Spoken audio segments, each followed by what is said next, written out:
Hey everybody, this is Perch. With all the conversation about John Kent coming out as bisexual and this moment for comics, there's two kind of phrases that keeps coming up or keeps being promoted.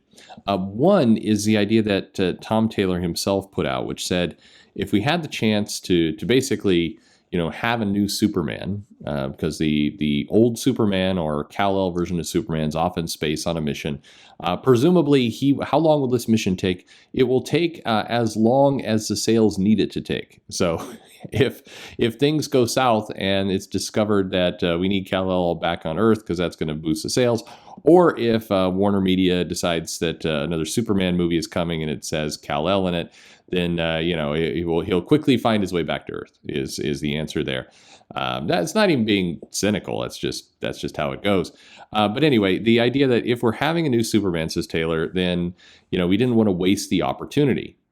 What is the opportunity? The opportunity is, in Taylor's words, to be more inclusive, to be more diverse, and to basically, say, let's instead of having, I think in Taylor, another straight white savior, which is the words that are sticking in a lot of people's throats a little bit, because, well, for a lot of reasons, including I think Taylor is a white savior, but whatever there. It is. First off, that's just a weird and awkward way to describe anything. And second, it's puzzling that someone thought it was, if we just tweak the sexuality slightly, if we go from straight to bisexual, then suddenly we've made a major leap forward in rights. And that gets to the second thing that was said. And somebody put a comment on the board for me, and I've seen this comment show up other places, which kind of goes along this way. It says, for the people who say this isn't a big deal, for the people who say this is, why are they doing this? That it doesn't make a lot of sense, and that who's going to care about this?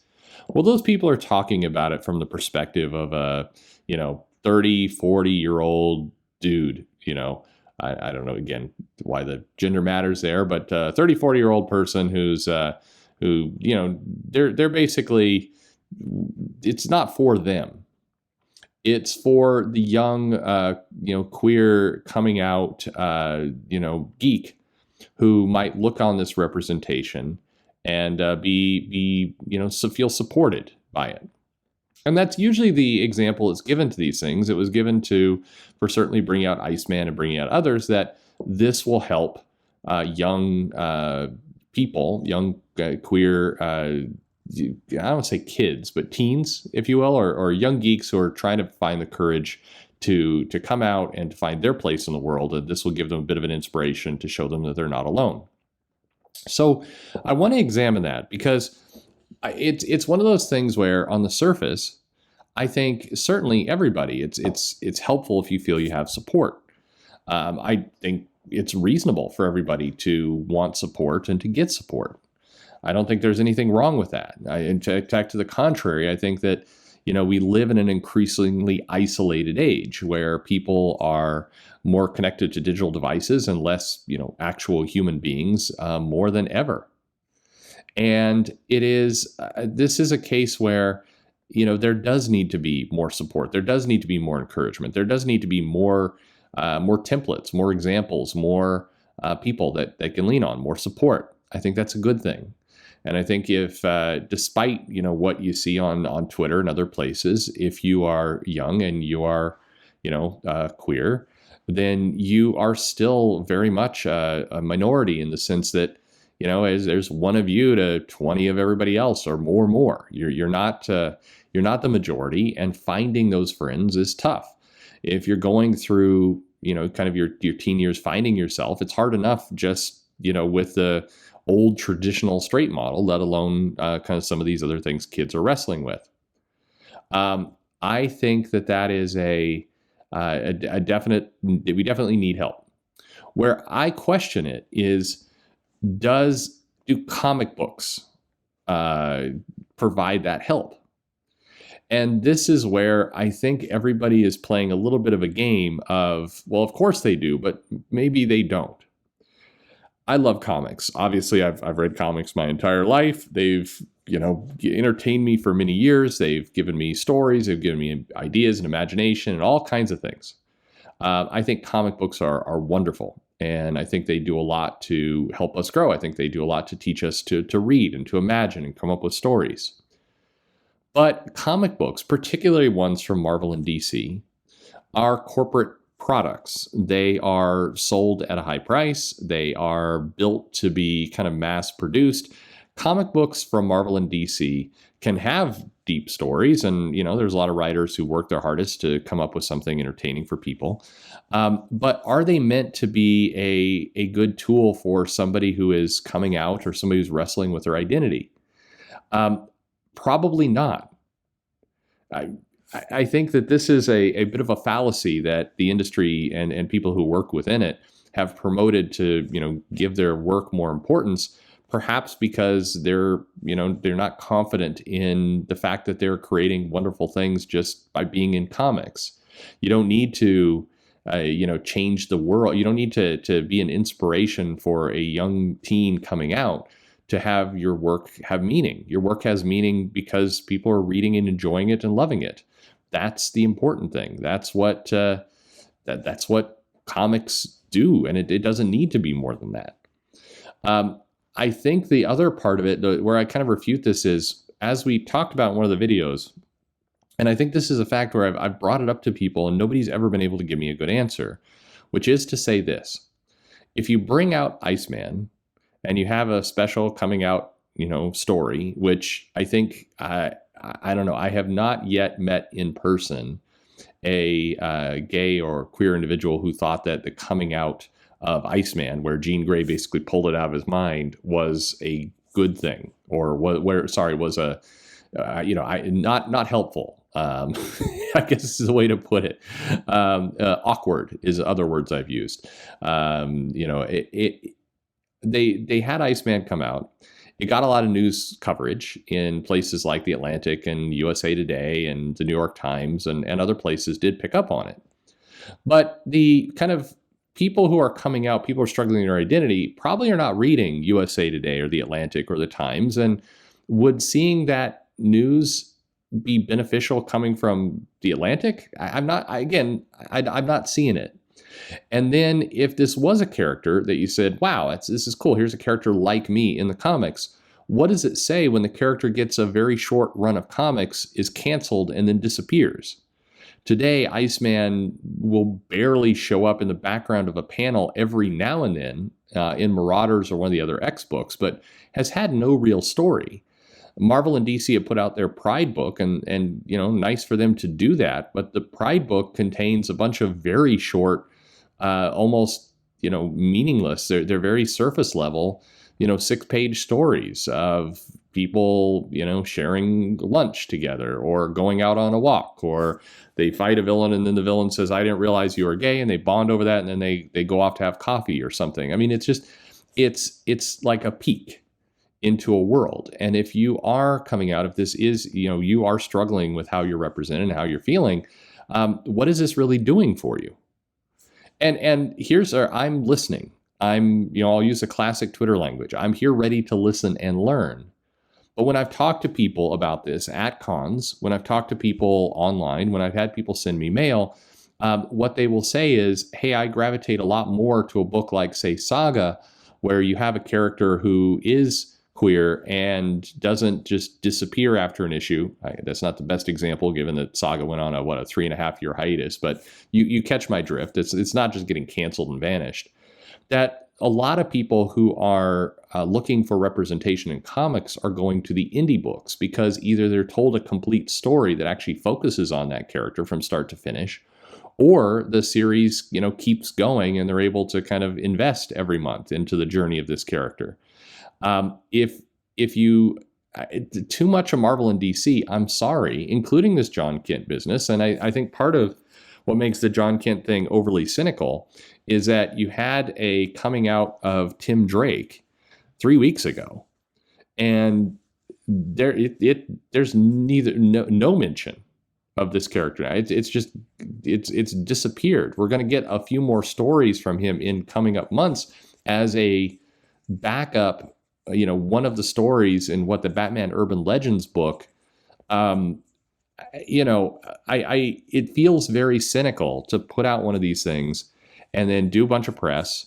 And then, once the press is over, then what? In fairness, I mean, at least the John Kent book, if this is what you're after, is an ongoing title. At least, John Kent's not going to get canceled in a month. But I guess a lot of people, and this is the question, a lot of people who are not straight, who are looking for representation, are asking themselves is, well, Iceman was canceled after less than a dozen issues, and how long is this Superman book going to last? Is it truly as cynical as kind of where we started, where John Kent is, gonna this book will last for a few issues and then it'll be decided we need Kal-El back because sales are dipping or who knows what, and then does this get swept under the rug? I think that's the challenge. So when somebody says, "Hey, it's a good thing that they're doing this stuff because it's going to give a young person who's struggling with their identity some confidence," does it really though? And if it does, what happens to that confidence when the book is canceled a couple issues later? Does that mean anything? And what I've never been able to get from anyone is the answer. Hey, I don't care about the story. Just the fact that the person's out and there was a press release in the New York Times. That's all I need. If that's true, cool. I that's great. I'm feel better, I guess, about it, that it's doing some good. That's never been my experience with anyone I know, anyone I've talked to. It's never been. In fact, if anything, it's kind of the opposite. There's a cynicism around a lot of people in the queer community who view their identity being used as just a cheap marketing stunt. And that's what a lot of people are calling this right now. The people who are not buying comics, the people who are not actually struggling with this identity, quite frankly, a lot of straight people are cheering this as great representation. But a lot of the people who, in theory, need this representation are viewing this as a stunt. And is a stunt helpful? Again, if you're in this situation and you're reading this and you see this and it gives you some confidence, makes you feel better, I'm glad. I really am. I'd like to hear from you, because I don't like feeling like this is just a cheap stunt. Who wants that outcome? So I'm hoping it's having a good effect on people. I haven't met the people yet. I haven't heard from those people yet. There's a lot of people on Twitter saying this is what it will do for the community, but we're not hearing from the community itself. We're not hearing from people who actually feel this way. We're hearing a bunch of people tell a community how they're supposed to feel or how they're going to be benefited by this, but we're not actually getting any real benefit. We're not actually hearing about this benefit. And again, what good is it when, if you're DC, you have Renee Montoya, you have Batwoman, I've mentioned, you have Alan Scott, you have Obsidian, you have lots of characters who are representative of the queer community that are just gone. What message does that send? That you go to the trouble of bringing these characters out and then you sweep them under the rug as fast. I mean, like, I don't know. This doesn't feel like a positive here. But again, maybe I've got it wrong. I'm willing to listen, but I want to address it head on, because people will write that in the comments, and it's always written from this almost snarky, well, you're an old straight guy, so it doesn't matter to you, but it matters a lot to somebody who's trying to figure out their identity. But does it though? When do we get to hear from those people? When can we actually hear directly from those people to say, yeah, it's okay to me that I feel seen when there is a 8-page story tucked in the middle of Batman Urban Legends, and then the character isn't talked about for weeks. Yeah, does that help? You tell me. Anyway, that's the way I view this. I think at the end of the day, if it's a good story, if it's good character development, if we're adding something powerful, that gets back to the reason that I think almost all of us love comics. regardless of your gender or your sexuality or your race. A lot of us like to read great stories. If you can make a great story out of this, cool. Tom Taylor has a big responsibility now. He's had this moment. He's had this press release. He's had this stunt. What's behind it? It's on him. Bring it. Bring a good story that we'll remember. And then I think nobody will argue that, hey, this is great representation. Hey, this was a great thing that people got to read and enjoy. If there's a great story behind it people enjoy, that's a win for everyone, right? And not just the troubled teen who's trying to figure out their identity. So a win for everyone. Everybody wants a good story, and hopefully we can pull that off. I don't want that story to be, kind of 4 or 5 issues, and then we're going to cancel it because we need to have a new #1 issue, and whatever. We'll see. Let me know your thoughts below, honestly. And thanks for listening.